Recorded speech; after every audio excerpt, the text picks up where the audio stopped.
Okay, so we're going to start the meeting. Mark Brooks is going to join us online. So welcome and thank you all very much for coming along this evening. Starting with agenda item 1, is to agree the minutes of the previous meeting. Sorry, yes, that's right, I do apologise next. Are the minutes agreed? Agreed. Thank you. Item 2, apologies for absence. We have apologies from Caroline Smith-Wright, who's unwell.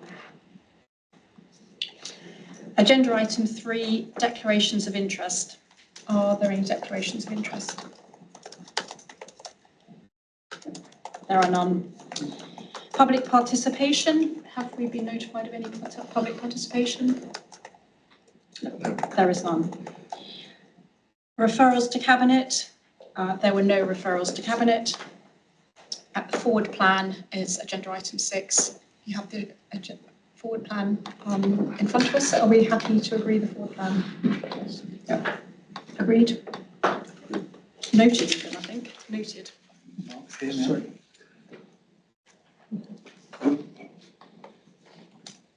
So then we'll move on to this. Yeah. Mark, hello. I may have missed it, but I can't see strategic asset review on there. Should that be on there somewhere? It's agenda item 15. Okay, sorry. You've got to scroll way down for that one. Okay. Strategic risk. Risk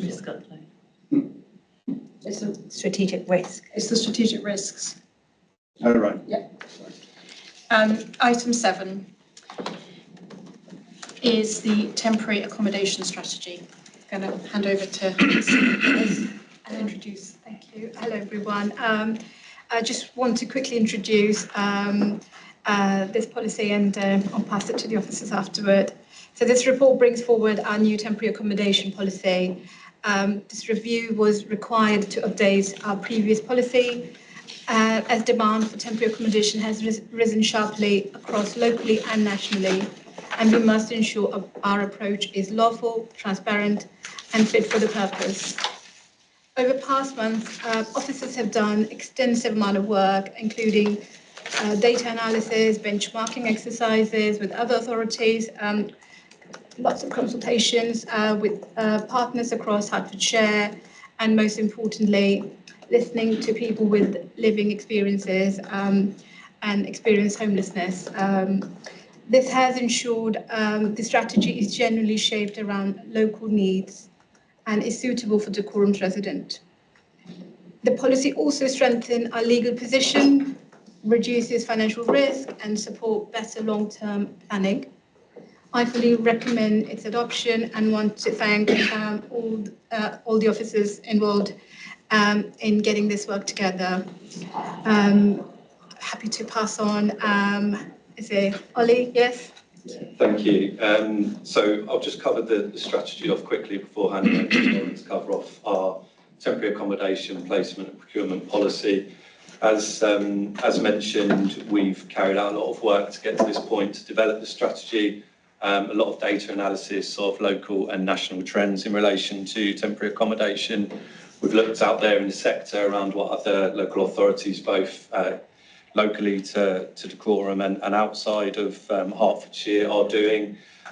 We've carried out a lot of consultation internally and with our key stakeholders who we work very closely with to provide services to respond to the growing TEA numbers.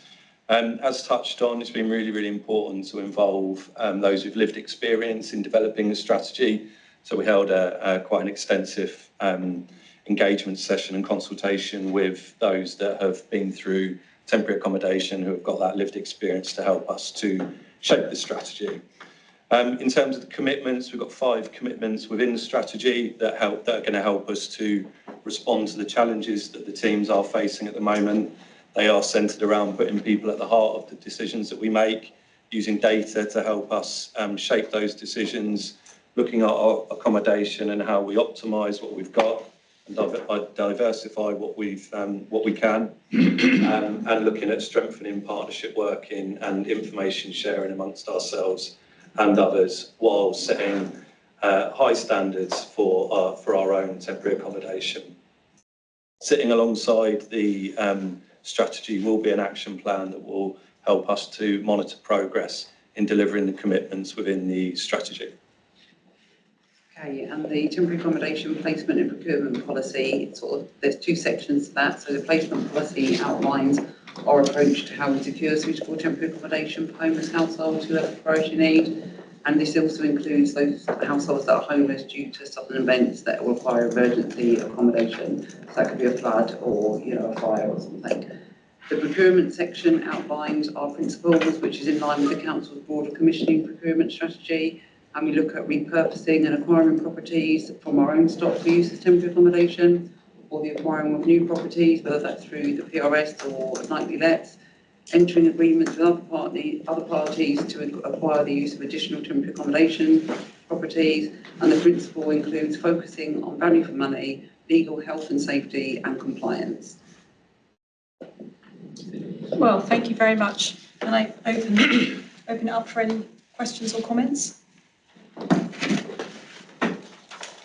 think you explained that really well. I was just going to comment on the graph that you showed of the reduction of time spent in temporary accommodation, which is obviously, very, very good news that we can move people on into more permanent accommodation much quicker. So, really wanted to kind of commend you for the work you've done on that, and against a background of increasing demand. I think that's really, really good. Yeah, I think we were made aware of some issues through residents, and I think Johnny Gale, one of my ward councillors, asked to have a look around the local our local temporary accommodation and identified some improvements, and I believe that the standards have generally been improved now, so that's really good. Good. So are we happy to firstly approve the temporary accommodation strategy, and secondly approve the temporary accommodation placement and procurement policy? Agreed. Thank you. Thank you very much. Thank you for all your work on that. It's a really important area. So we're going to move on to agenda item 8, the Interim Affordable Housing Supplementary Planning Document, revised draft for adoption. Adrian, do you want to say a few words? So the supplementary guidance on Decorum's planning policies for affordable housing is currently provided by a document that dates back to 2013, which is the Affordable Housing Supplementary Planning Document. There is a new policy on this coming with the new local plan, and indeed one alternative to having a new SPD would be to continue using the existing one. But this current document, that document doesn't provide comprehensive guidance on all of the key planning issues relating to affordable housing. And in some cases it's out of date, particularly since the 2024 NPPF, National Planning Policy Framework. So this document takes account of the response to the consultation document that we gave, and updates on basically as much as we can in the interim, because it's important that we have the best positioned stance that we can have in relation to planning of affordable housing. The key points in this particular policy are to provide a choice of homes, so there's a mix of housing when we develop, to require 35% affordable housing, at least 75% of affordable homes should be for rent, and 100% affordable housing on rural sites. Obviously, saying affordable housing so many times, it needs to be said that affordable housing for lots of people isn't affordable, and particularly in the southeast. But working within the constraints and structures that we have, there is a thing called affordable housing, and this is what we're talking about, is the technical description. The core strategy policy encourages small-scale schemes for local affordable housing in selected small villages, and we have a slightly higher affordable housing requirement and 6 key sites, which are some of our local locations. So that's just an introduction, but if Diane or Ross wants to add anything to that, you're welcome to. I don't. Probably don't need to. No. Any questions? Yes, any questions or comments? Cabinet? I wanted just to clarify, I know that we are increasing up to 50% affordable housing on greenbelt sites, unless it's unviable. How can we make sure that we hold the developers to a high standard in terms of viability, or to stop them wriggling out on viability grounds? So I'll hand to Ross in a second, but I think what probably needs to be said is that viability is an actual thing. There is a viability assessment is more than just a finger in the air. It has to be done properly. I've been in numerous meetings where people have given the opinion that if house builders can't make a profit on housing in the southeast, then where on earth can they make it? But over to you, Ross. Yeah, thanks. Probably not a huge amount to add, other than that obviously where a scheme comes forward where it doesn't meet policy requirements, then we are obliged to ask for a viability assessment, and that has to be prepared in a proper professional way, based on RICS guidance and other guidance in the MPPF and the planning practice guidance. And then we not only assess that as officers, but we also get independent third-party advice on that as well. And that usually ends up in a very kind of back and forth negotiation, but on the basis that we're going to get the maximum affordable housing provision that we can from any new development. So, and the changes to the MPPF last year have kind of indicated that, if you can meet the golden rules by achieving 50%, and that's without viability, then obviously it goes in your favour. So, developers are trying to do that if they can, but not always. Cindy? Just want to add, I was speaking to Homes of England recently, and they suggested that anything we put on this document, basically, to say if it's at 35%, what is minimum required, anything outside that number would be fully funded by Homes of England. Not sure if our document somehow covers that, and we of course want more than 35%, and if that would be fully funded by Homes of England, I think that could be another way of winning more housing. Did they give this in writing? Well, So I don't think Homes England have yet issued their guidance on their affordable housing funding, but David Barrett's team and the broader team are in constant engagement with Homes England around that funding pot when it becomes available. So we will factor that in and can do a paper on that once the guidance is issued. But yes, we'd like to see it in black and white, I think. Yeah, thank you. Okay, so thank you. I mean, appreciate that this is an interim document until the local plan is adopted, and then we will start again. But really appreciate the work that you've done, because there have been changes and it was necessary, I know, to pull it all together so that we do have this interim document. So thank you very much for that. I'll read out the recommendations. The first recommendation is that the revised draft supplementary planning document be adopted. The second recommendation is that the authority be delegated to the Assistant Director Planning in conjunction with the portfolio holder for place to make non-material changes and corrections to the supplementary planning document to address editorial, typographical and grammatical errors prior to the publication of the document. I didn't spot any. Is that agreed? Agreed. Thank you very much. Thank you, Ross and Diane. Going to move on to item 9.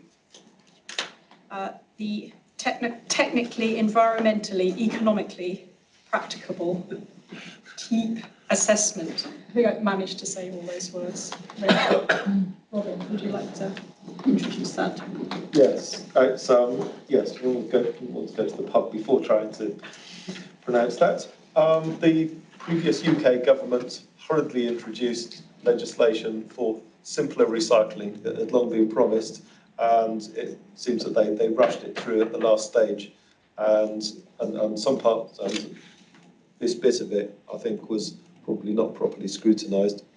One requirement of that legislation is to separately collect fibre waste, that's meaning paper and cardboard, and to separate that from the other commingled recyclables, which we put in our blue lid bins, along with the glass and the tins and the plastic.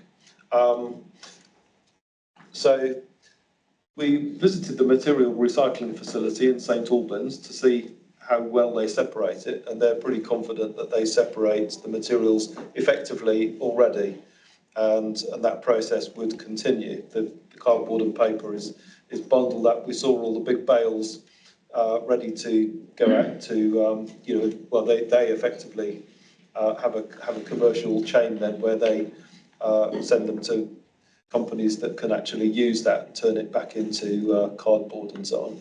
So if implemented, our residents, if this legislation to separate and separation of the fibre were to be implemented, our residents would need to find space for additional bins, and there would be more road miles driven around by bin lorries. We'd need more bin lorries. The overall costs would be about £4 million capital and £800,000 annually. And thus, I consider that this change would not be of economic or environmental benefit to our residents. And also, there's unlikely to be sufficient capacity at the Cupid Green depot.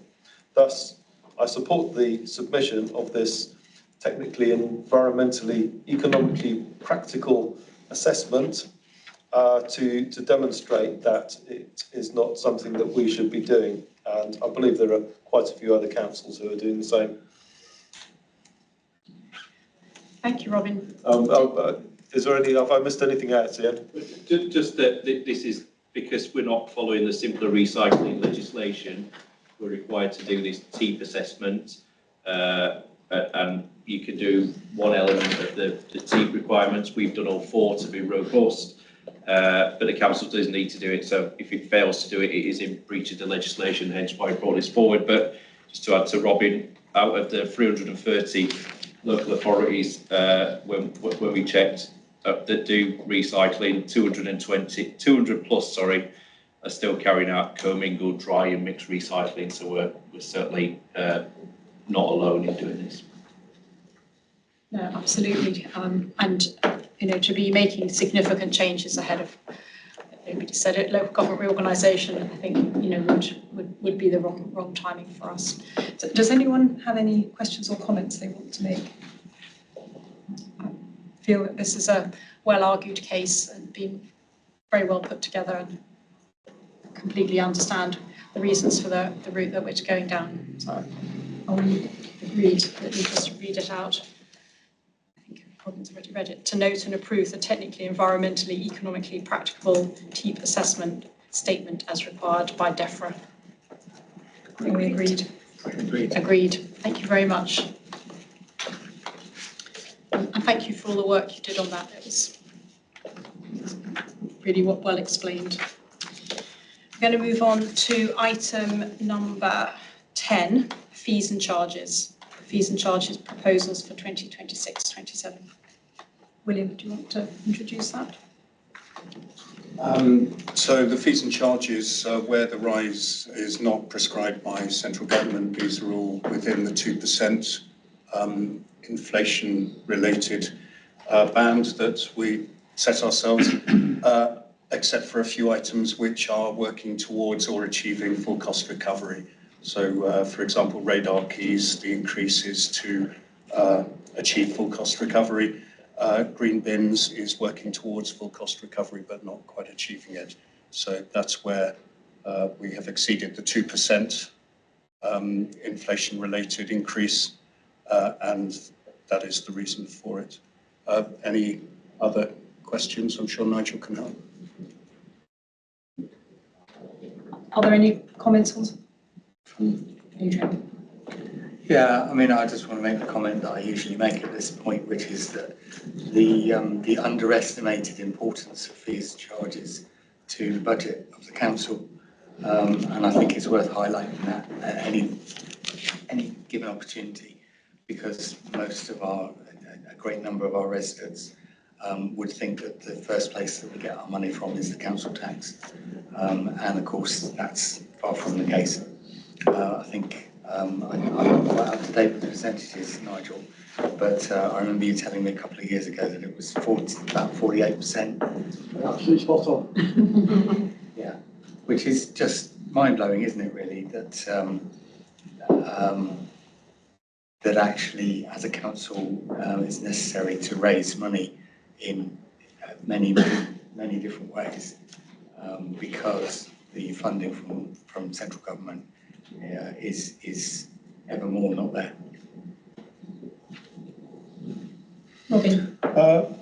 Yeah, one of the items is I think it's £150 for, which is a relatively new item for littering from vehicles legislation, and outside of, I think it's just in England, outside of London. Anyway, we haven't actually issued any fines on that because we haven't worked, because we've got to work out the mechanisms how to do it.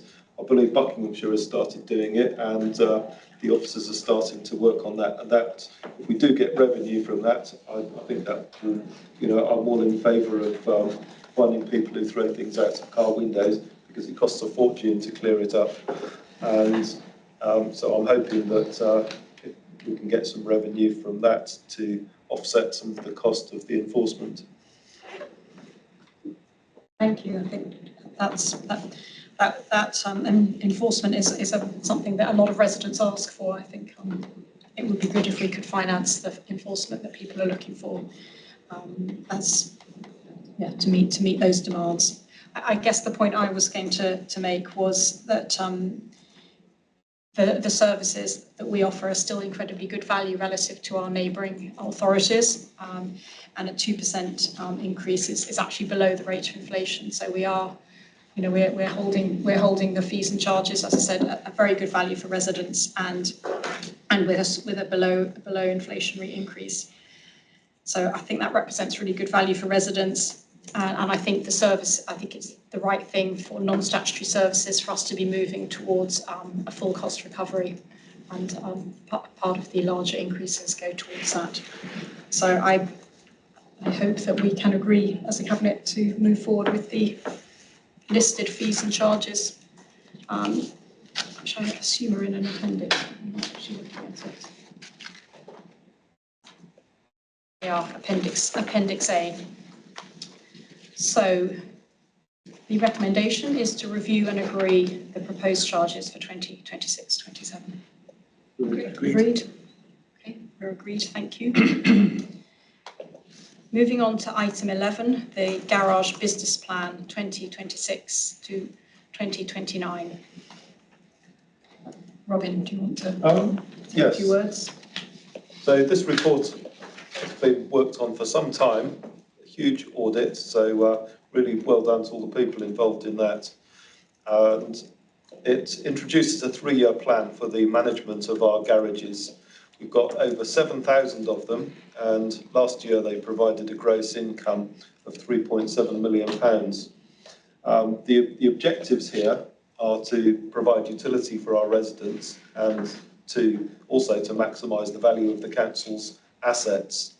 And we want to improve the contracts, the maintenance, the security, the staffing, and the customer portal for the experience of how it's administered. About 964 garages across 60 sites have been considered suitable for repurposing. There are quite a few garages which have become run down, and sometimes the demand isn't there. So it is much better to try and find a different way of using them rather than just leaving them derelict. So if there's I'll hand over to Ian now in case I've missed any other. No, I mean, just to add, this is really trying to build on the previous business plan that the council had for the next 3 years. and really, I suppose, trying to drive that income that supports the council's day-to-day business. So as well as trying through the new digital portal that should hopefully go live this month or early next month, making garages more accessible to customers and improving the customer experience. Does anyone have any comments or questions? Yes, I was looking at the repairs, the planned and responsive repairs, and that's consistently the actuals are under budget, and in some years quite significantly so. So I was just wondering what is the long-term perspective on repairs? Is this because money's being held back for future works, or is there going to be some, reductions in budget? There is a reduction in budget that's taken as part of the MTFS, but we'll be looking to use that budget and maximise repairs that are needed to bring garages up to standard. So we're in the process of commissioning a new contract for garage repairs that will hopefully start delivering that as well. And some of that funding we'll be using to create our own in-house team that can do small repairs, do things quicker, and improve the environment a little bit around garages more promptly than we do. So a bit of both. Right. Yeah, just to add to that, there is a projected or draft outline to reduce the in-year maintenance programme for garages for next year, but there is a wider increase in the planned maintenance on garages, which again is supporting this strategy. So the idea is we spent several years trying to do as much maintenance as possible and getting to a baseline, and now we want to do a planned programme that improves the asset and improves the service that customers get, rather than being reactive. And as you can see, and as you've spotted, we're unable to spend all that money in year anyway. So some of the proposals that will come forward in the next 6 months will develop some of these sites and invest more from a capital or long-term basis. Thank you. Yeah. Karen, did you want to come in as well? No, that's absolutely fine. Thank you. Andrew, did you want to? Yeah, thank you. Top of page 248, paragraph 2.4. I can't make head nor tail of those figures. How we get to I presume it's a £6,975 gross deficit on a budget of 8.7 million net income. It's a tiny deficit. Where's the difference? It doesn't in context where you're saying there's £8.7 million net income, which I presume is after costs. So where do we get such a tiny? Where does that fit into that? That deficit is about year 1 to 26 to 27. So we've projected forward what we think the occupancy of the garages will be in the income streams, in line with what we've got in our MTFS forecast. And there is a tiny deficit of 7,000. To be fair, does it add a huge amount of value to the report? Not really. Sorry, can I just, when we go, is that a deficit on the planned increased income? Yes. Yes. Yes, that's what it is. Yes. Okay. Not the deficit. Well, you'd never work that out from the paragraph, would you? No. No. Okay, thank you. That makes sense now. We're going to go from £2.2 million income to a deficit of 7,000 was a bit staggering.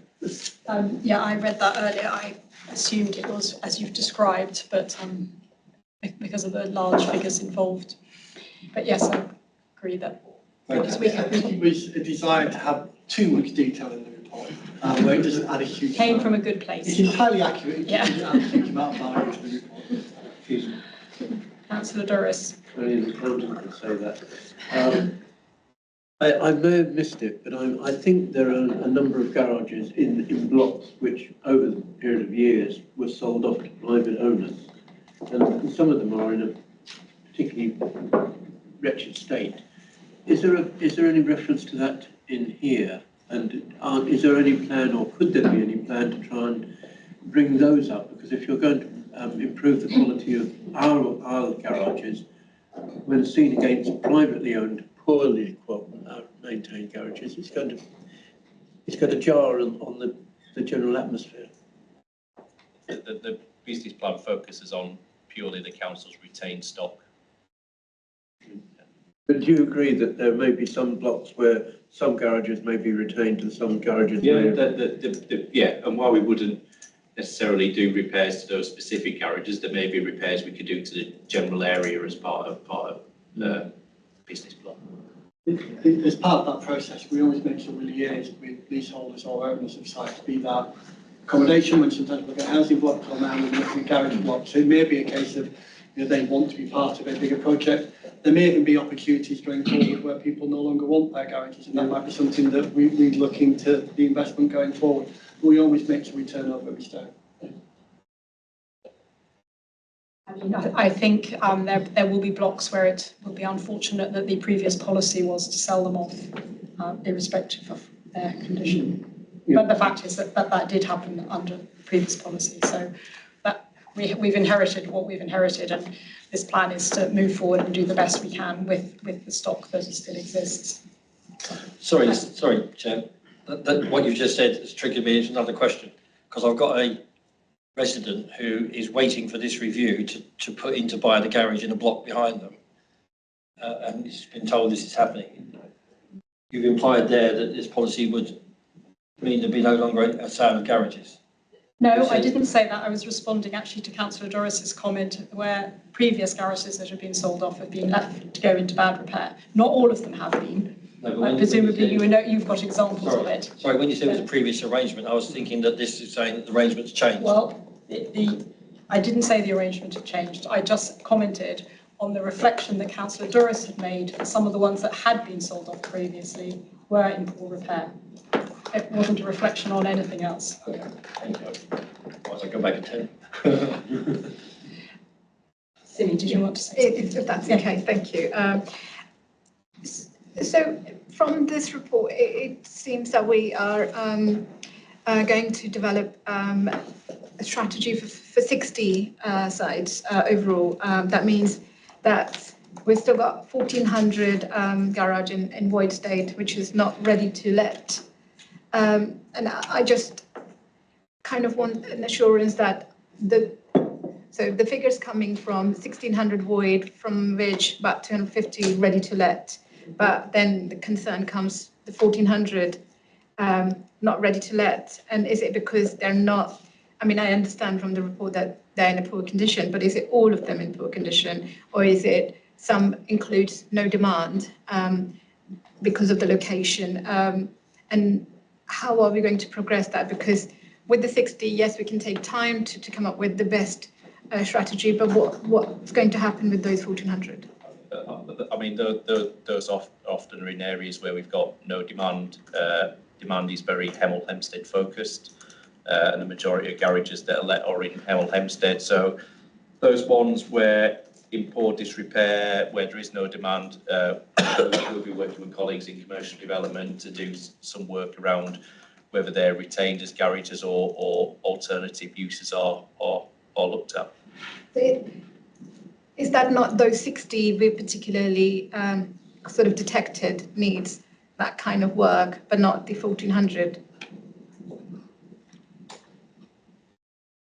So there is an investment plan that was kind of initiated initially in terms of or thought of for garages that were not in good conditions. However, we need to do more due diligence. The report says that we need to do more due diligence on that, because we just want to be sure. Something separately to demonstrate how we're dealing with those 1,400. Yes, and I think there's a mix of opportunities here. There could be opportunities for repurposing, but also we need to make sure that whatever we do in terms of investment, it's got a return on investment, and if there isn't, then I think we need to be extremely careful about how we invest.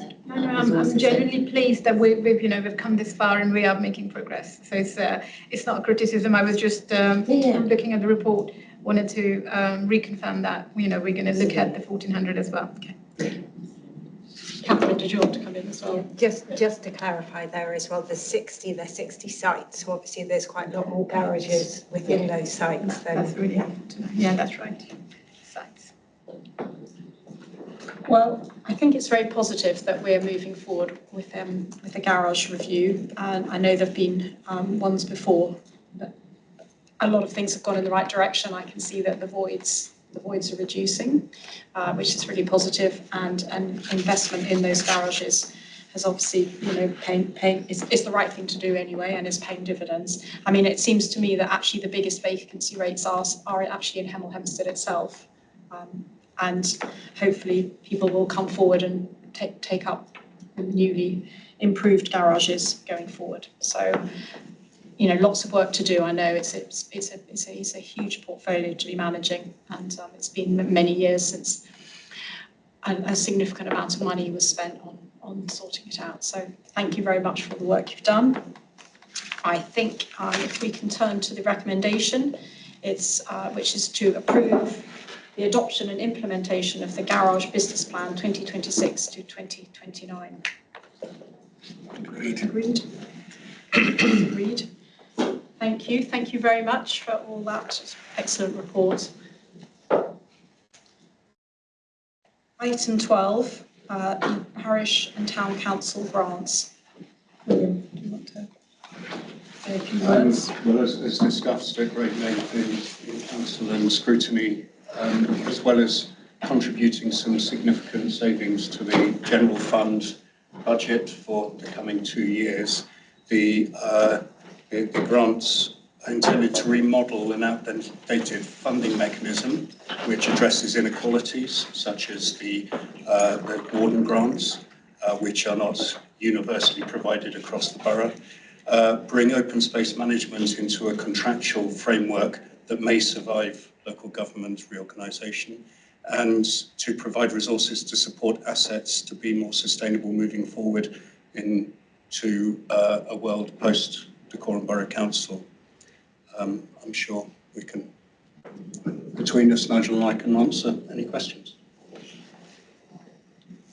Does anyone have any questions or comments? Adrian.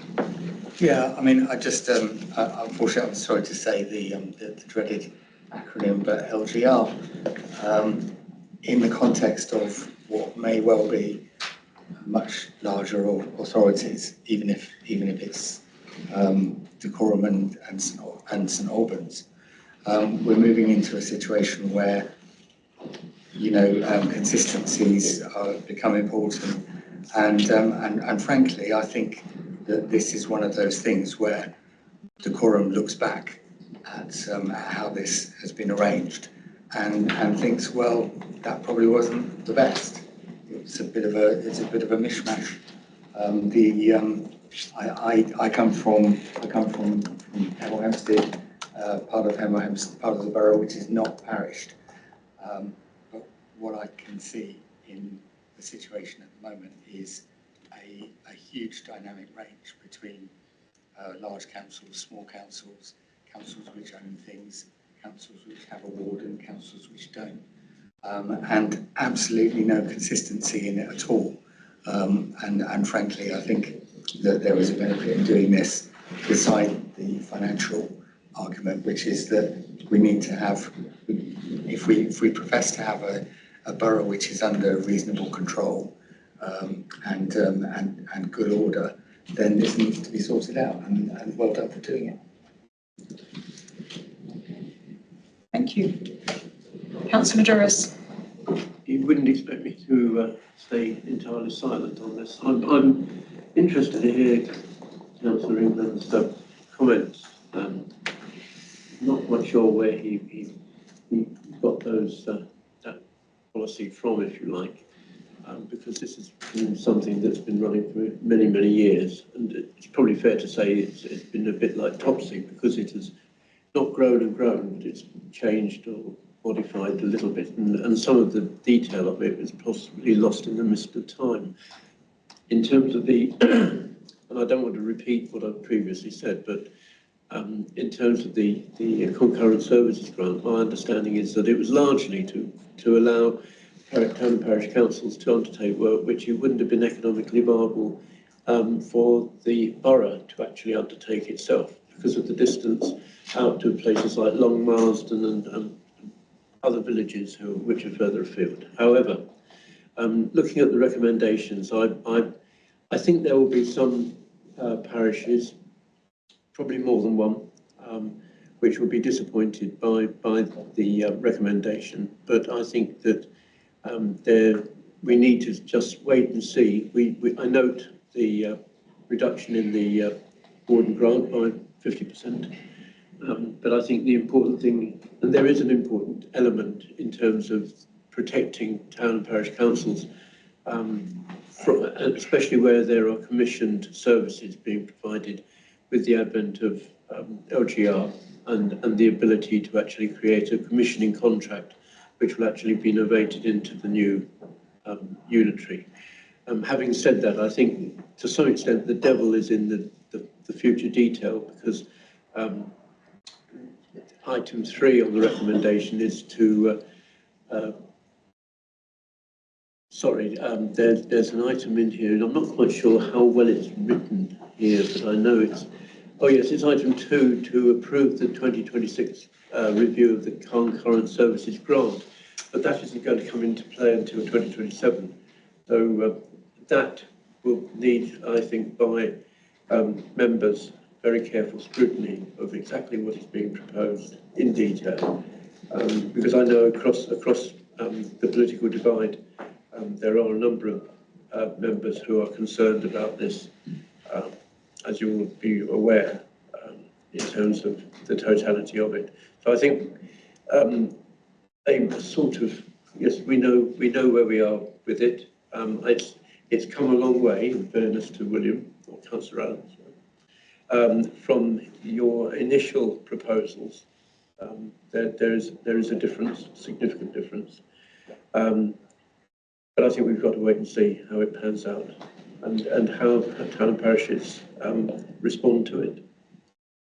Okay, thank you. Did you have a question? Would Councillor Allen like to agree with the comments that I've just made? Well, what I can agree with is you're saying that the initial intention of the concurrent services was to address where there might be inefficiencies, and as a result of the consultation that I've had with yourself and several other parishes and the feedback they've provided through the consultation process, we've identified that there is an argument for firstly equivalences, that parishes should benefit from a level of service that is received in unparished areas, but also that the flexibility there is within the concurrent services under this report is so that we can identify those areas where it would be inefficient to try and deliver them in any other way, and to regularise those.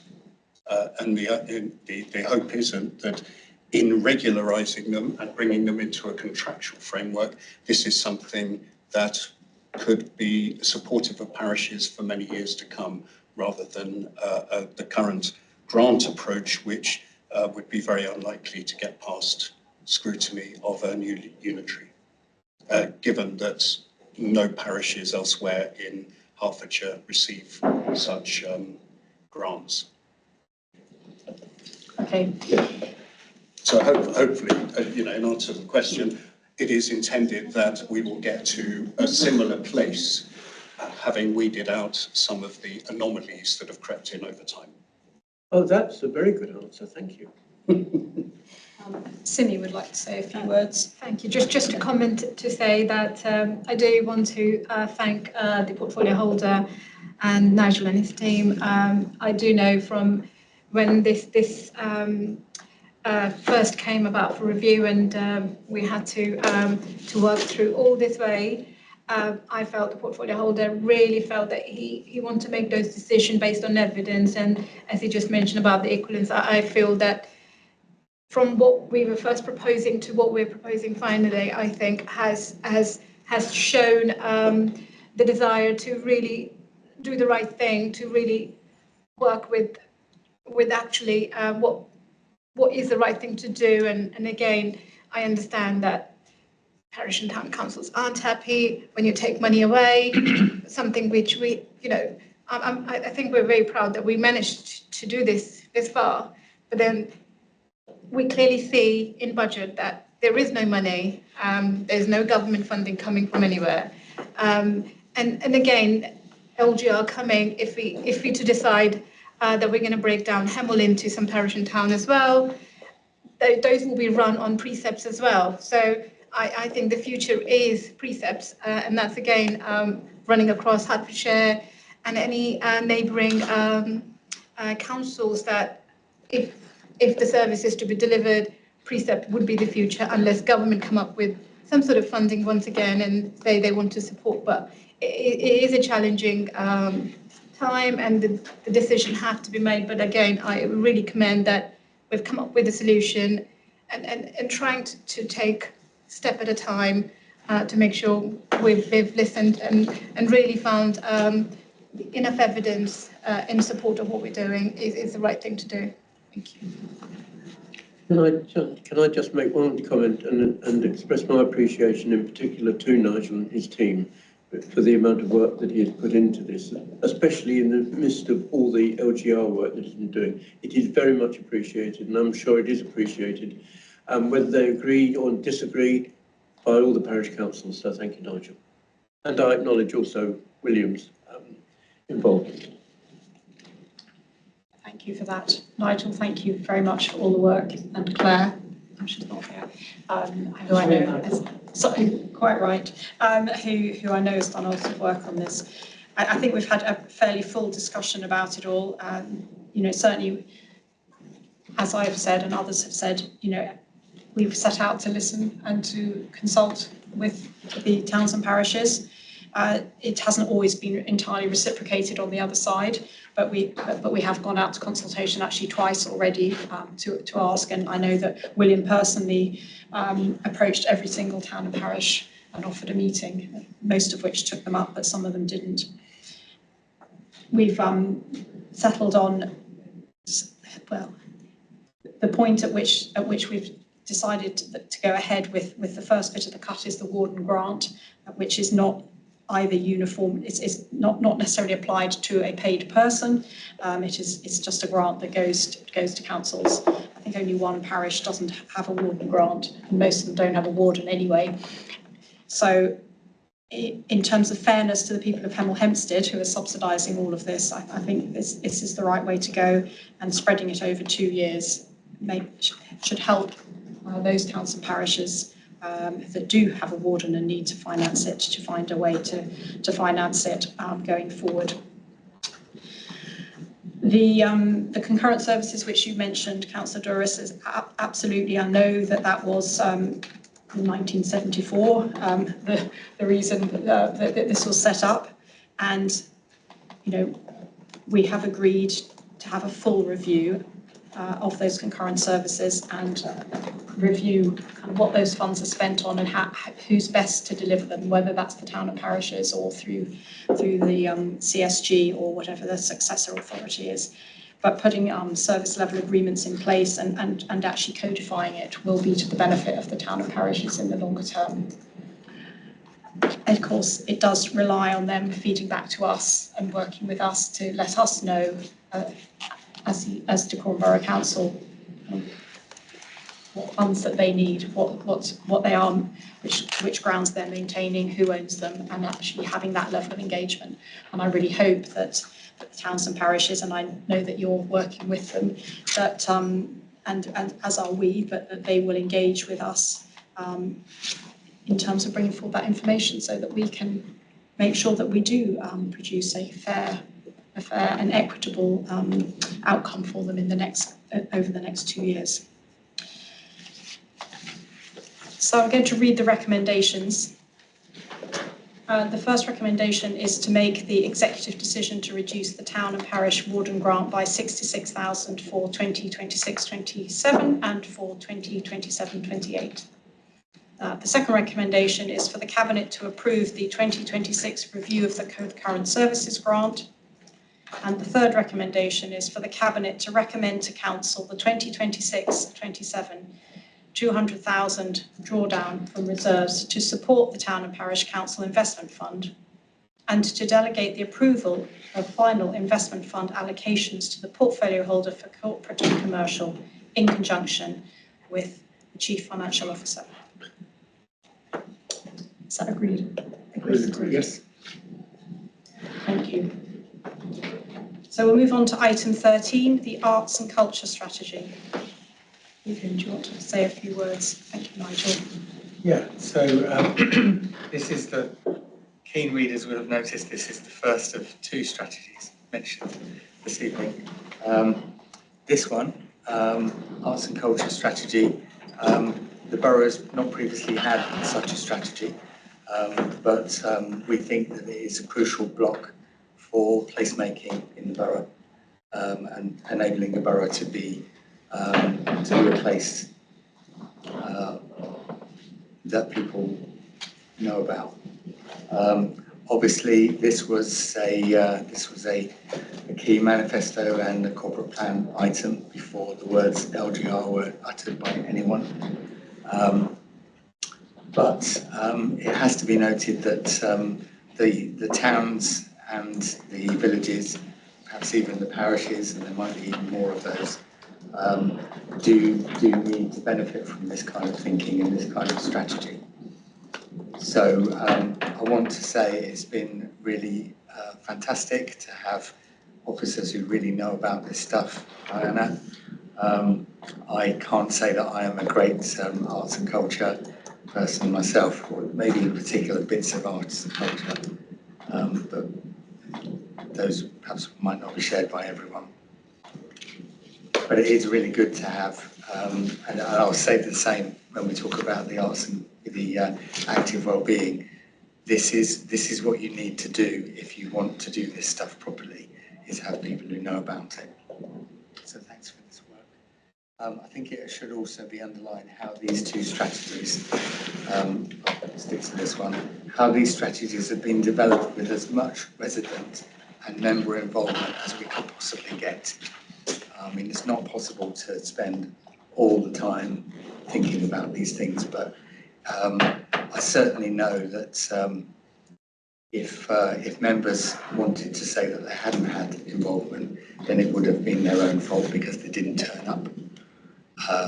And there were opportunities, there was a huge amount of consultation in advance of even putting pen to paper on this strategy, which I think is very much what we set out to do, very much what we wanted to make that promise to the community. I mean, I don't know how many times I've read the complaint that consultations only happen when things have already been decided. And I think that it will no longer be possible to say that that's what the Coral Council might even think of doing after this. So I think that's a great line in the sand, or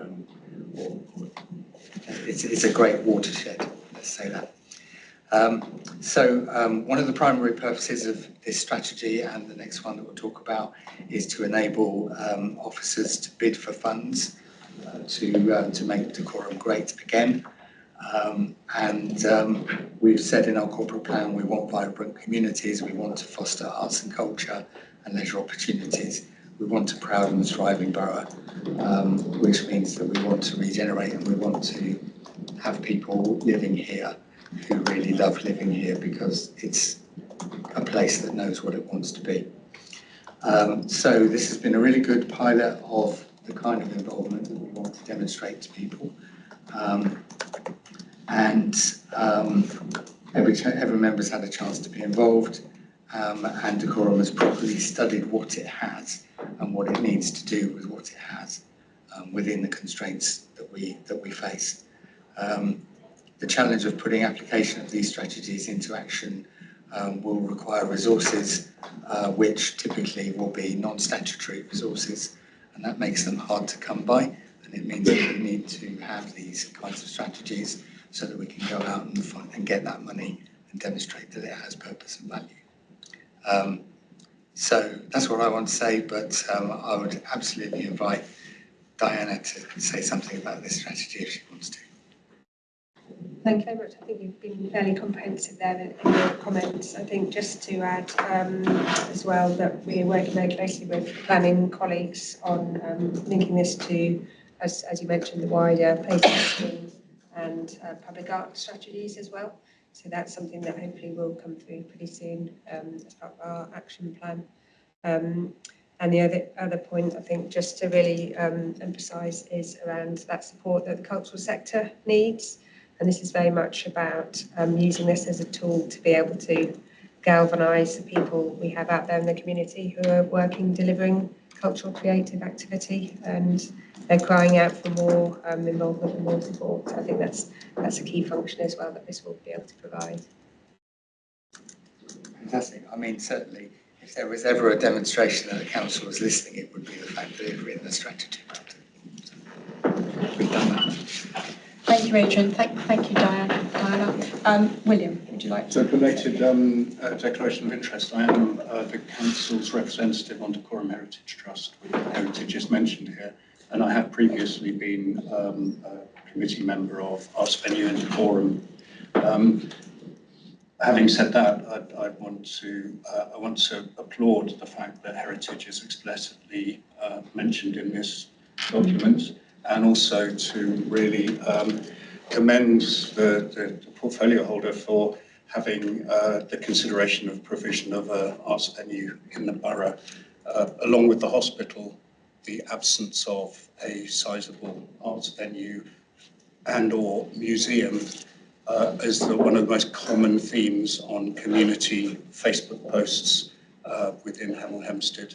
And so I think it's great that whatever outcome comes from it, and it may be that an arts venue is not possible, I think it's fantastic that we are at least considering it so that the public can be reassured that as a council we do care about those issues that they publicly share that they care about. Can I just quickly come back on that? I think that's a really good point, and it is absolutely one of those things that gets talked about all the time. And I think it's really important to say that achievability and the financial case for all of that doesn't get as much attention as it needs. I think the other thing that doesn't get as much attention as it needs is that I think this strategy identifies that there are 122, is that right? 120, at least 122 venues for arts and culture throughout Decorum, which are not a big venue that everybody looks at and goes, that's a venue, but these are everywhere. And it's part of the idea of this strategy is to recognise that, and recognise that if you're going to build something big, that's going to take time and it's going to take concerted effort and planning. But you have to have the ingredients, and I think we've identified that we probably do have the ingredients in our community, and that's really important. Okay, well, thank you very much for the strategy. I think it's fantastic that we can bring the strategy forward. The one word that's missing from it that's in the next strategy is well-being, and actually well-being is massively impacted by the arts and culture and heritage as well. So it shouldn't be forgotten that there's a well-being side to this as well. Lots has been said already, but I just want to add my thanks. And I will read out the recommendation to the Cabinet, so that the Cabinet approves the Arts and Culture Strategy and the High-Level Action Plan. Agreed. And thank you very much, Diana, for all your work. Item 14 is the Active Wellbeing Strategy. Adrian, do you want to say a few words? Yes, I will. This is absolutely no disrespect to the fantastic work that Chris Fennell has put into this, but I'm going to say fewer words about this strategy, because these strategies in many ways are applications of some of the similar thinking, and that's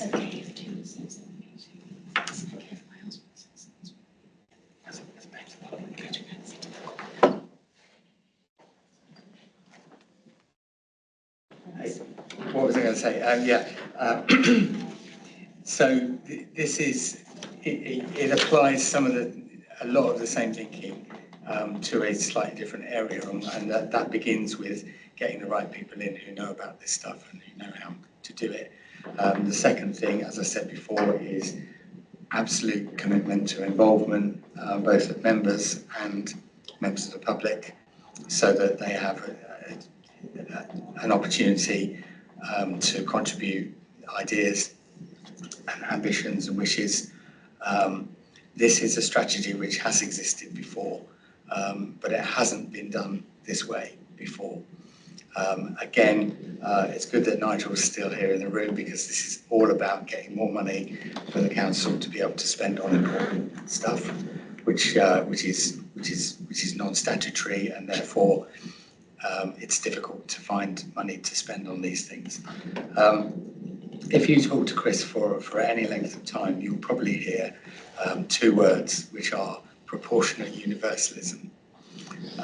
And I have to confess that I sometimes think I know exactly what that means, but then I think about it too much and convince myself that perhaps I haven't fully understood it. But I take from that it is absolutely essential when we're thinking about active well-being that we are talking about providing this to the people who need it the most.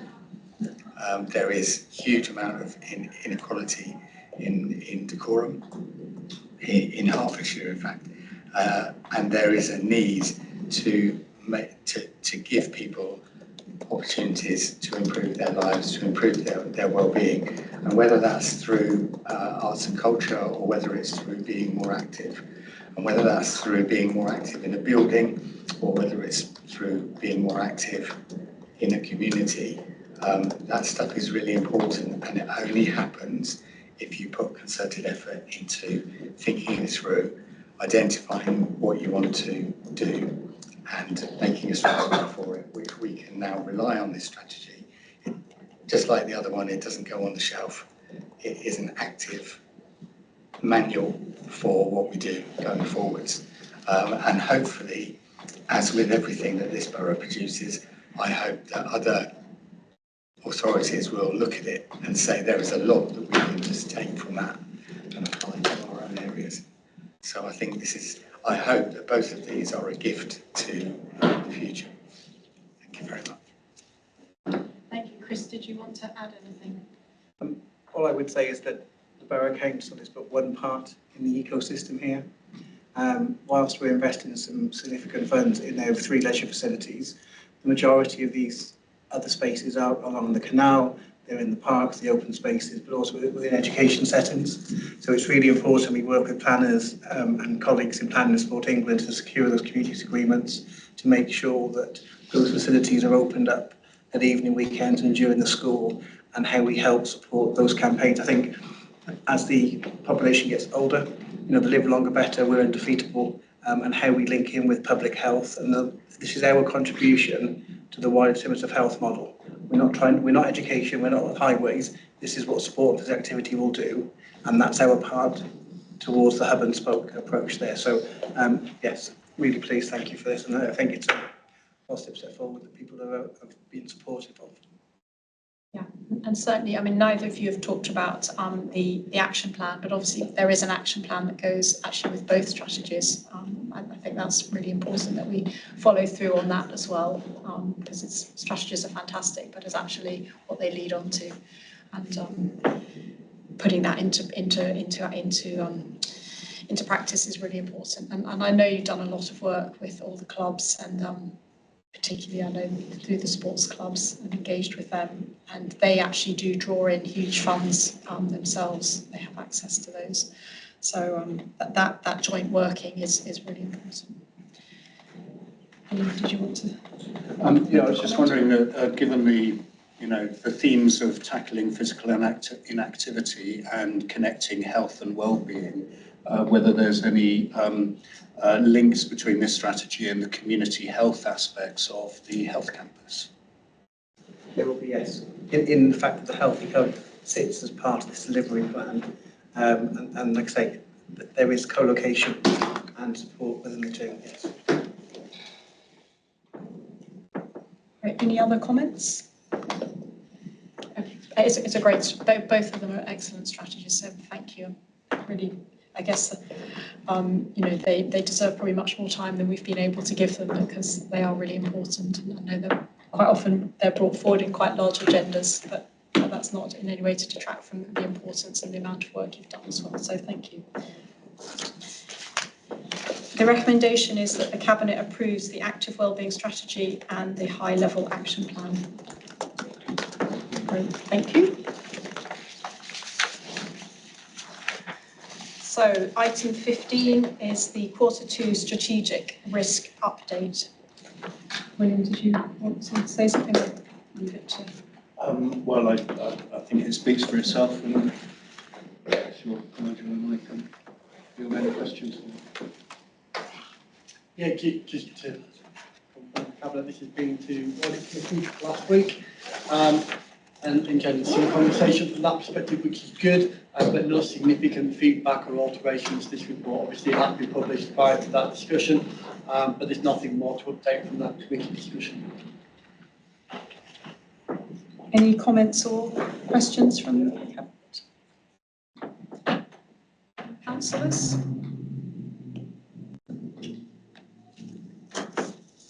I think we'll move Sorry, it was just to say it was very well received at Audit Committee. Yeah, no, I realise I knew chair that, so I know you've had a chance already to review it. But it's still all well received. Amazing. I think we'll move to the recommendation. Cabinet are asked to review and note the updated strategic risk report for Q2. Noted? Okay, thank you. So we'll move to the last item, item 16, the financial monitoring report, Q2 2025-26. William. So it's really to note the outturn position, which will be coming to scrutiny next week on the 10th.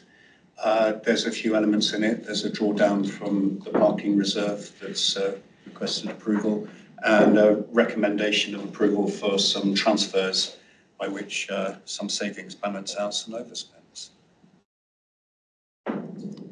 Nigel? Just add one point of clarity, because this is something we don't do very often. Section 8.1 outlines the budget realignment proposals. Now, just to be very clear, this is a net neutral cost to the budget. So net cost of services has not increased or decreased. We are in a position where we are overachieving on income and treasury investments. We have been for a period of time. And we're in a period where we have got some, particularly resident-facing services, environmental services being one of those key areas, which have got some pressures. Following mitigation, where we have driven some of those pressures down, we're now in a point where the proposal is a budget realignment, so those services have got the right budget to be able to deliver those frontline services. But again, just to reiterate, it's a cost neutral impact, and it's something that we are picking up as part of the draft budget reports that are being published today and will be discussed further this week. Thank you. Any comments or questions?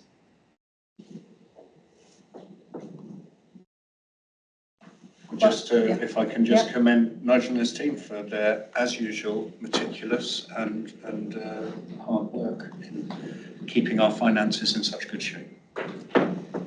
Yeah, no, I think I add my thanks to Nigel, to you and your team. Finance is an incredibly important part of all of this, but getting the money right enables us to deliver the best services to residents, and having a really strong handle on that and knowing where the money's coming from and where the pressures are really makes it much easier, as I said, to then deliver the services where we can and to make sure we get it right for residents. So thank you very much for that. I think if there are no further questions or comments, I'll read the recommendation. To note the Q2 2025-26 forecast financial outturn position for the General Fund, the Housing Revenue Account and the Capital Programme. 2, to recommend to Council the approval of a drawdown from the parking reserve of 0.03, basically £30,000, 0.03 million. And 3, to recommend to Council the improvement of environments noted in 8.1 of the report. Agreed. Well, thank you very much.